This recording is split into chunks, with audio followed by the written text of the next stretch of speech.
Hey sis, how you doing? We need to talk about your phone. Yeah, specifically what happens when you open Instagram at 6:37 a.m. before you've even said good morning Jesus. You know the routine. You reach for your phone while half asleep, one eye open, but you know, bonnet slightly askew. You tell yourself, I'm just checking the time, even though there's a clock on your wall that your grandmother bought in 1987 that still works perfectly. But no, you need your phone to tell you it's 6:47 a.m. Then it happens, boom. You open Instagram just for a second, just to see what you missed while you were asleep. Because apparently, the world was having a party without you between midnight and 6 a.m. And there she is, that girl from secondary school who used to copy your homework. She's now posting from her third vacation this year in Dubai again with her perfect boyfriend who looks like he stepped out of a cologne commercial. Both of them wearing matching designer outfits. Our caption: grateful for the simple things. Says there is nothing simple about a trip to Dubai with matching Gucci slides. And just like that, your day is ruined. You haven't even brushed your teeth yet, but your joy has already packed its bags and left the building. You're lying in bed in your I survived 2020 t shirt that you've been sleeping in since 2021, looking at someone's curated perfection. And suddenly, your life feels like a Nollywood movie where you are the villager who didn't get the prince. This has to stop, period. Let me tell you something that they probably don't talk about in Sunday school. Social media is the biggest scam. Since that text message saying you won $1 million from a competition you never entered, everyone is showing you their highlight reels, their perfect moments, their edited photos, the candid pictures that took no, yeah, 70 something tries to get perfect. The effortless look, professional makeup artist, the casual vacation that required 3 months of saving, a personal loan, and eating Gary for breakfast, lunch, and dinner to afford. But you are comparing their highlight reel to your behind the scenes footage. You're comparing their best day to your regular Tuesday, where you burnt the beans. Your child poured powder all over your freshly mopped floor. Your boss sent you a we need to talk email, or that you just discovered a hole in your favorite underwear while you were already at work. Of course, you feel like you're not measuring up. You're comparing two complete different things. It's like comparing Genevieve Naji on a movie set with full makeup, lighting, and wardrobe to yourself in a random Wednesday morning trying to find matching socks. The comparison is just unfair. It's ridiculous. Here's the truth: it's a bomb. It might sting a little.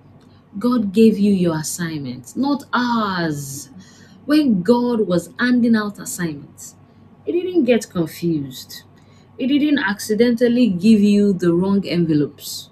He didn't mix up the files.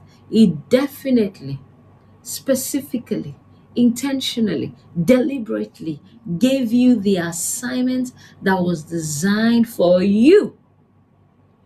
That girl whose life looks perfect on Instagram, she has her assignment. You have yours. And here's the kicker: you don't actually want her assignment.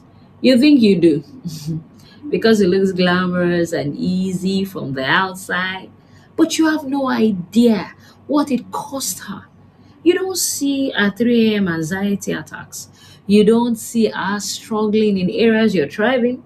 You don't see the price tag on a perfect life. I used to know a woman who had everything. Successful business, beautiful family, house in Banana Island. She drives a Range Rover, she has domestic staffs. Everyone envied her. She had the works. Everyone wanted her life. Then one day, we had a real conversation.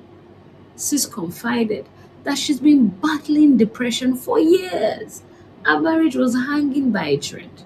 She hardly or even truly laughed in months, and she felt so lonely despite being surrounded by people. From the outside, perfect life.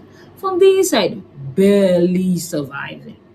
This is why comparison is not just theft of joy, it's a complete lie. You're comparing your full reality with a partial fiction, and you're losing sleep, peace, and joy over it. Stop it right now. This is not a suggestion, this is a divine intervention.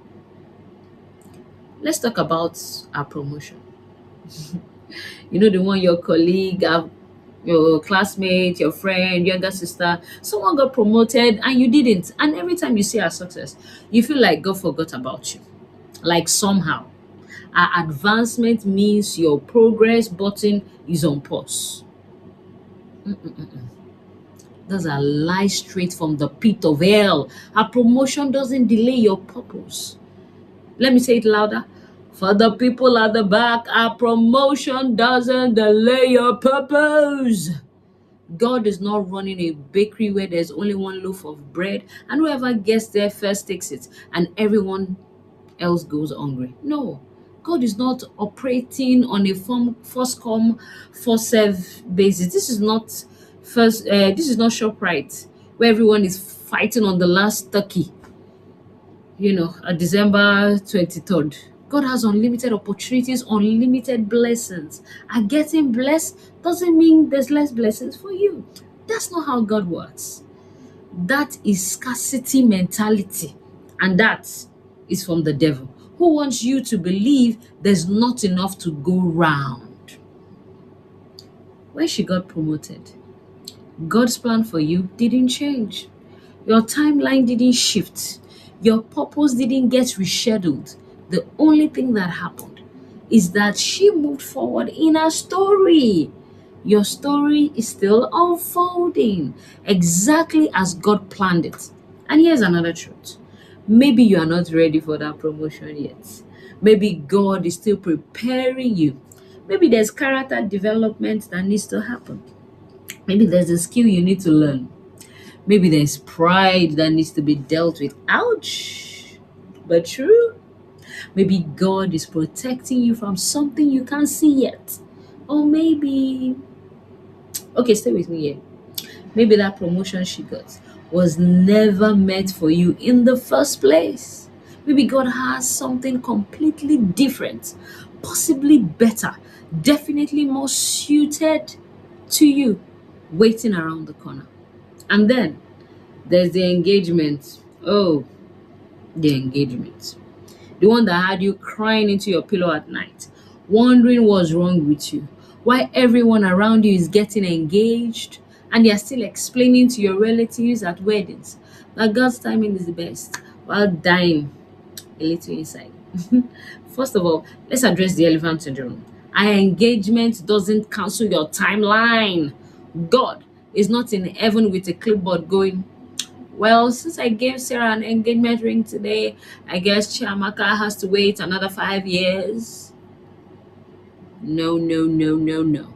That's not how it works. That's not how any of this works. Your marriage is not delayed because someone else got engaged. Your person is coming. Your story is unfolding. Your time is approaching. Our engagement has absolutely nothing to do with your timeline. There's completely separate GPS systems running on different routes to different destination. You get it? Secondly, let's be brutally honest. You don't know what's happening in that engagement. You see the ring, the photo shoot, the excitement. You don't see the argument. You don't see the red flags.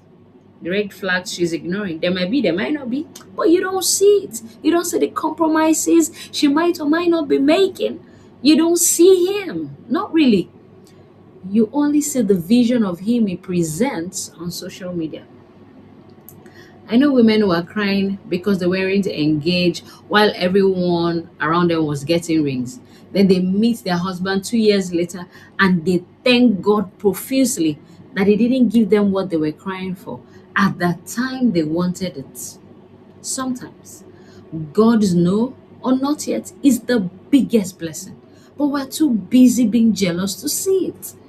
Now let's talk about the body issue, the one that has you looking at fitness influencers with their flat stomach and toned arms and perfectly round buttocks while you're looking at your own body in the mirror like it personally betrayed you. Our body doesn't invalidate your journey, you know, having the perfect body, which by the way is probably 60% angles, 30% face tone and 10% genetics, doesn't mean your body is wrong. It doesn't mean you failed. It doesn't mean you're less valuable. Your body is doing amazing things. It is keeping you alive. It's breathing without you having to think about it. This especially goes to women who just gave birth. You should get my book. Help. I had my baby and I lost myself. Because you know what? Your body is healing. It's healing the cuts. It's fighting the infections. As a mother, your body carried and delivered whole human beings. If you're not a mother, your body is still doing miraculous things every single second to keep you functioning. But you are here hating it because it doesn't look like someone else's heavily edited photo. Make it make sense. And let's be real. No, you know what your body needs? It needs you to stop starving it. Because you're trying to look like someone who has a personal trainer, a chef, and a photo editor. It needs you to stop pushing it with extreme diets that leaves you hungry and miserable. I need you to feed that body nourishing food. Move it joyfully and speak kindly to it. Your body is your partner in this life's journey, not your enemy. Stop treating it like it's a problem. You don't have to do BBL for you to feel beautiful. Just be you. The problem is comparison. The problem is the unrealistic standards. The problem is the industry that makes billions by making you feel you're not enough. So you keep buying their products. The algorithm that controls your emotions. Let's talk about something we don't discuss enough. Yeah, that's one. You are allowing an algorithm control you, a computer program, a bunch of codes written by some tech bros in Silicon Valley who don't know you, don't care about you, and definitely don't have your best interest at heart. This algorithm is designed to keep you scrolling. That's it. That's the whole goal.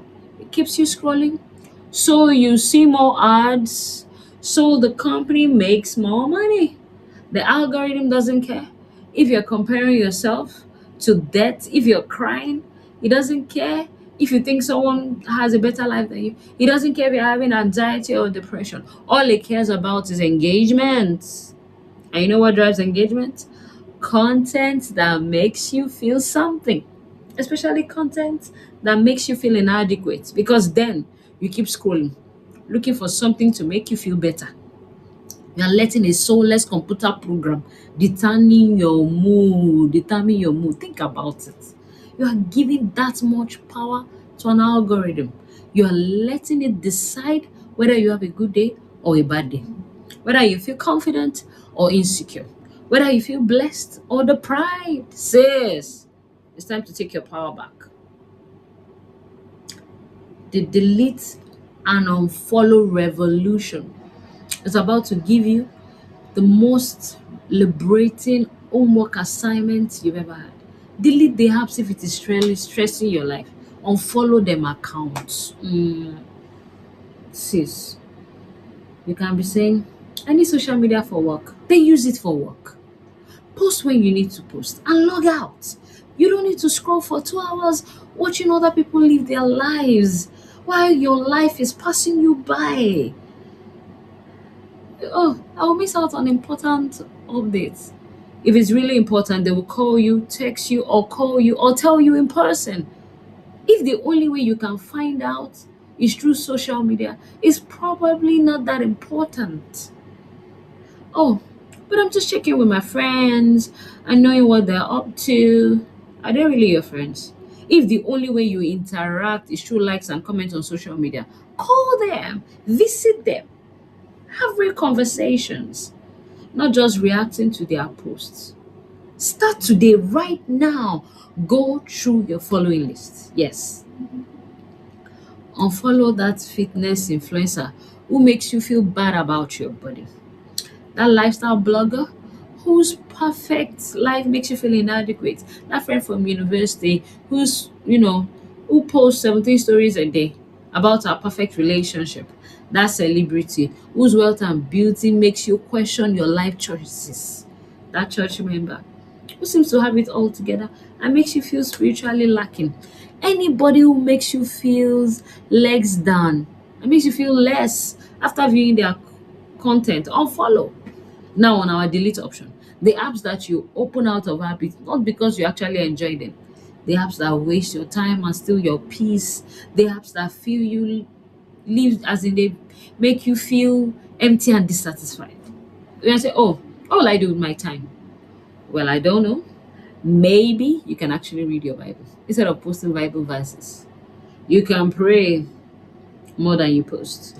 You can call your mom. She's been waiting for your call. Spend quality time with people who really care about you.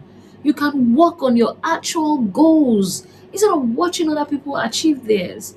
You can rest without feeling guilty. You can live your life instead of documenting it for strangers' approvals. Here's our mantra: the truth you need to repeat, which is starting right now. Every time you feel that comparison creeping in, every time you start measuring yourself against someone else, every time you open social media and feel your joy leaking out, you're going to say this: I am exactly where God needs me to be. Say it out loud. Say it until you believe it.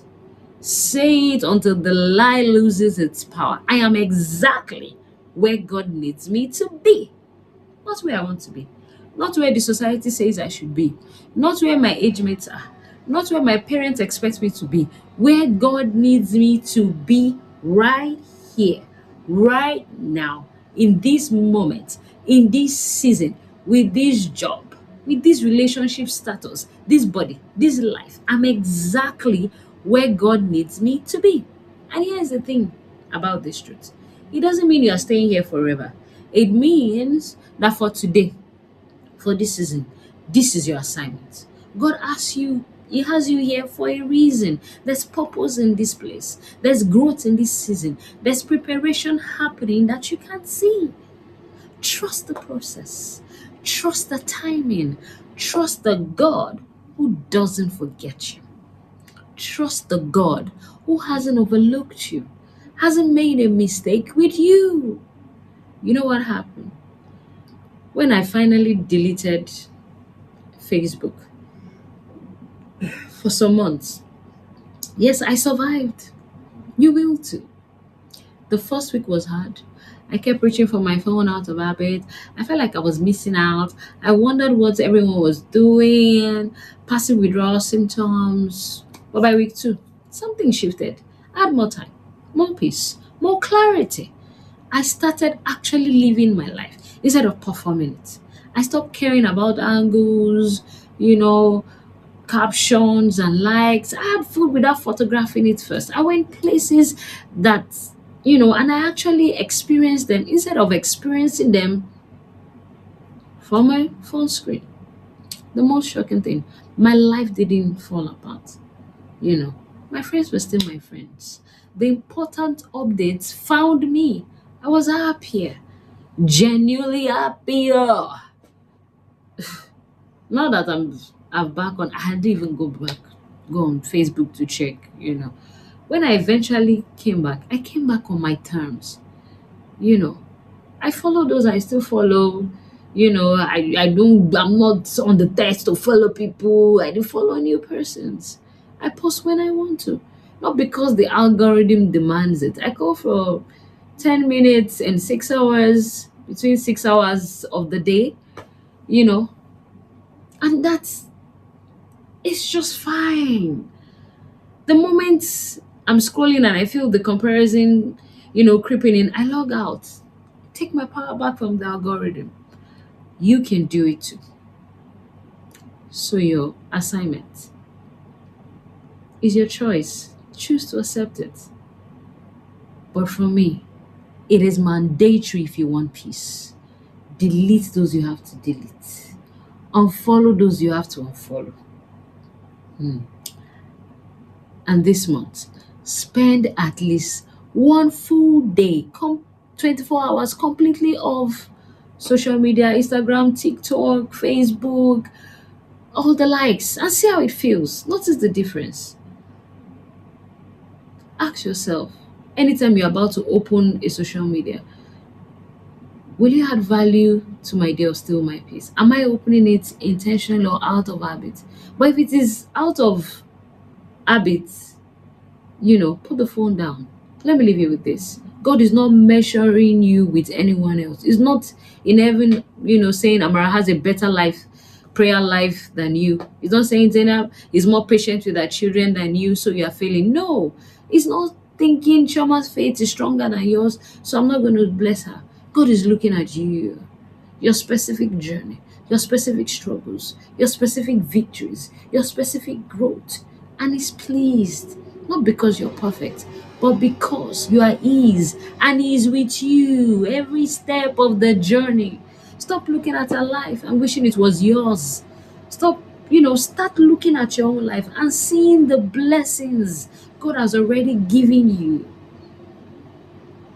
Appreciate what God has given you. They are there. You're just too busy looking at someone else's plate to notice what's on your own.